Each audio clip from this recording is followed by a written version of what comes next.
Hi, Rob. How are you doing today? I'm doing very well. How are you? Great. Keeping busy.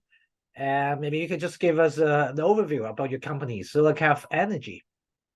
Yeah, so Coelacanth Energy was a spin out of Leucrotta about a year and a half ago. We split the land base in half. Vermilion bought half of the land base, and then we spun out the rest of the land base to Coelacanth, and all the shareholders then re-up some of the cash from that perspective, and we're cashed up and ready to go.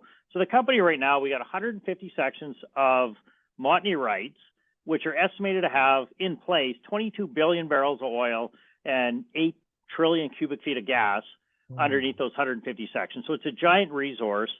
We geologically delineated it already, so it's ready for full-scale development. At Leucrotta, we're able to do all the development, geological, test wells, core, all the stuff that we needed for full-scale development. And now we're just pushing into the test pad wells, and we're ready to go. So our plan's kind of to go, we're 300 BOE today, and we're going to move to about 20,000 over the next few years. So it's going to be fun. It's going to be a big growth for sure. Great to hear. And let's touch upon some of your recent development. You've published your recent financials, Q2. Anything that you'd like to share with us on the highlights?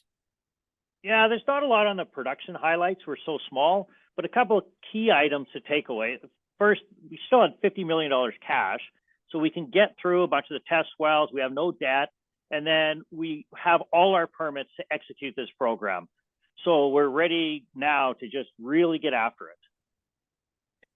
So you mentioned that you plan to grow in the next few years very aggressively. How do you going to grow your production level, and any milestone people should be looking for? Yeah, so we, as noted earlier, we're going to try to grow at first about 20,000. That's going to take us about 3 years to do that.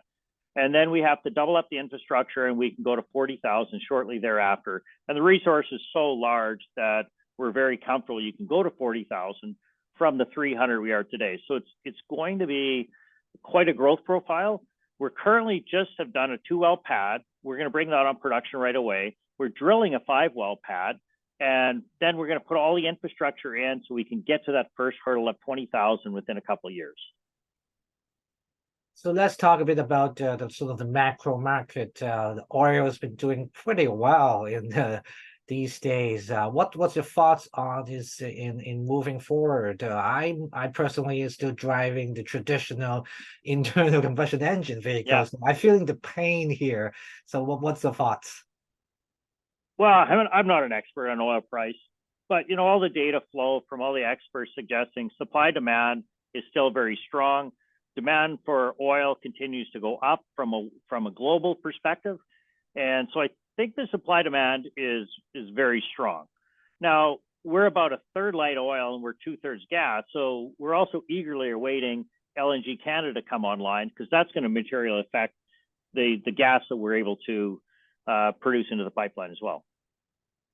So last time I talked to you, you were with your previous company and you sold that company. So it's natural for me to ask you a bit about your track record as a management team in this new company that you are. So this is the 7th consecutive public company that I've run.